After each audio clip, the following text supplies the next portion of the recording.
This is what it means to be a champion. Not the belts, not the cheers, but surviving the storm when everyone else would fall. What Frankie Edgar did that night defied every odd, every punch, and every expectation. It was supposed to be over. Early in round one, Gray Maynard, the only man to have previously defeated Frankie Edgar, came out like a man possessed. Within moments, he dropped the champion hard, and before Frankie could fully register what happened, Maynard was all over him, throwing heavy shots, chasing the finish with ruthless precision. The champ was in serious trouble. Not once, not twice, but 3 times Edgar was dropped to the canvas. His legs were gone, his eyes glazed, and even the commentators started questioning how much longer this could go on. The first round was an absolute massacre, a one-sided beating that should have ended the fight then and there. But this is Frankie Edgar we're talking about. He doesn't just have skill, he has the heart of a lion. Somehow, through sheer grit and unbreakable willpower, Frankie survived the onslaught. When round 2 began,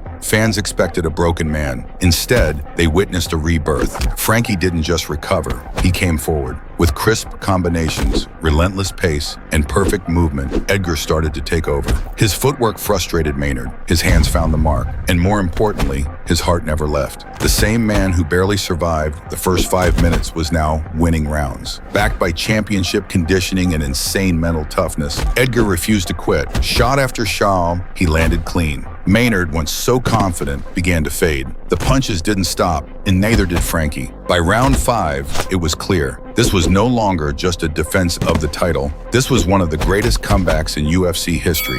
And when the final bell rang, no one knew what to expect. The decision came back, a draw. But that meant one thing. The belt stayed with Frankie Edgar. Some called it controversial. Others called it divine intervention. But one thing is certain, champions don't always dominate. Sometimes they just refuse to fall.